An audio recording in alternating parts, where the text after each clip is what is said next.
पिछले 3 दिनों से शानदार तरीके से चल रहा 13वां global festival of journalism and AVDC Noida का समापन भी काफी भव्य रहा। 3 दिवसीय कार्यक्रम के आखिरी दिन के समापन समारोह में आर्ट स्कूल ऑफ फैशन और डिजाइन के स्टूडेंट्स द्वारा फैशन शो ने सबका ध्यान अपनी ओर आकर्षित कर लिया।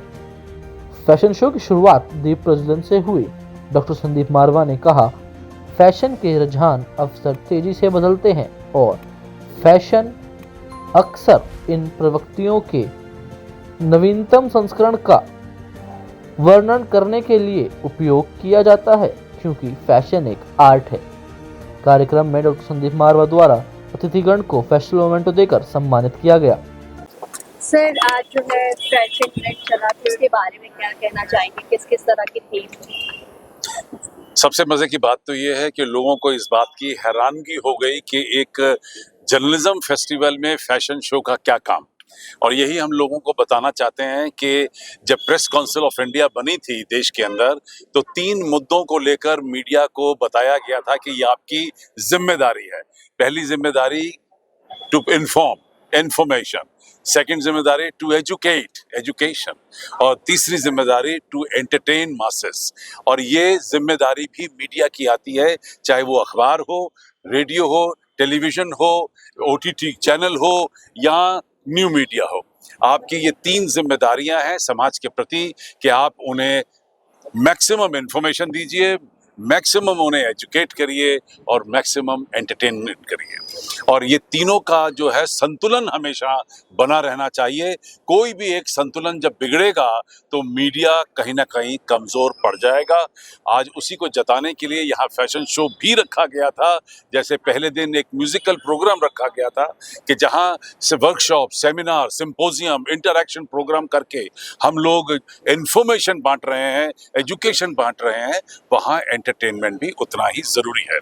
अच्छा लगा कि हमने इसी फैशन शो के जरिए एक जर्नलिज्म के मैसेज को आम जनता तक पहुंचाने की कोशिश की है, जिसके अंदर हमने अलग अलग स्टेट्स के जो फैशन को यहाँ पर उभारने की कोशिश की है। अंतर्राष्ट्रीय स्तर पे हमने फैशन को उभारने की कोशिश की है, ताकि लोगों को ये पता चले कि जो भारत है वो पूरी दुनिया के साथ एक साथ मिलकर काम करना चाहता है और हम सब दुनिया जो है वो एक फैमिली है। One world, one family, one future, ये हमारा मकसद रहा है।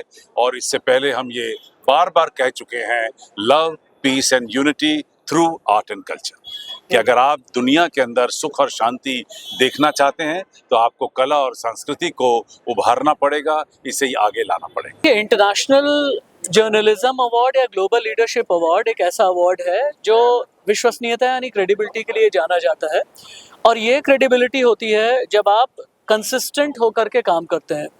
कंसिस्टेंट होकर के काम करने का मतलब सिर्फ ये नहीं कि लंच और पंच सिस्टम के हिसाब से काम किया जाए।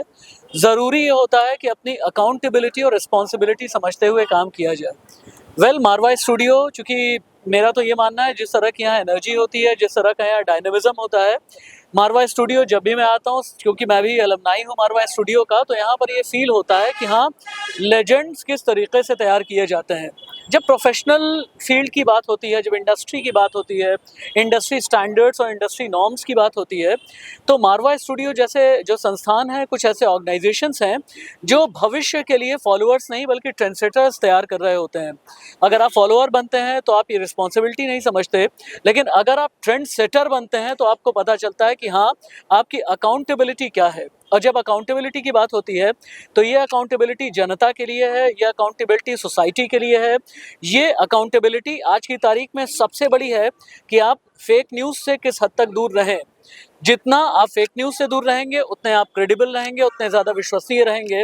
और तब शायद ये अवार्ड हाथ में लेने पर ना ये बोझ नहीं लगता, तब समझ में आता है कि जिम्मेदारी होता है, जिम्मेदारियों का वेटेज क्या होता है, और ये जिम्मेदारी आपको फ्यूचर के लिहाज से तैयार करने का आभास कराती है। Dr. Utsav, thank you so much for, you are the people, the media person is the strength of this nation. And I am, very much excited to be the part of this academia, this journalism. And most importantly, this is not just merely just an award. It's a token of respect for all the persons, those who are working in this field, and those who are really wanted to be the part of the development for this particular nation. Well, we have got independence in 1947, and recently we have celebrated 26th January. And congratulations to you all. We won the election in Delhi. I mean, ये लोकतंत्र की जीत है. ये लोकतंत्र की जीत इसलिए है क्योंकि आप लोगों की वजह से लोग जागरूक हैं, लोग अपना हिस्सा जो है अपना जो पार्टिसिपेट करते हैं, एंड ये अवार्ड आप लोगों के लिए है. This is not only for me. I am so happy कि ये इस तरह के छोटे छोटे आयोजन ये बहुत बड़ी ऊंचाइयों तक लेके जाते हैं. The story started with Pulitzer prize and Pulitzer, Joseph Pulitzer, वहां से लेके यहाँ तक आप लोग लेके आए हैं. और ये आप लोगों के लिए जो है ये बहुत छोटा सा है मेरी तरफ से, a token of respect to all the journalists, all the person, all the nation people, those who are working for this, betterment of the society.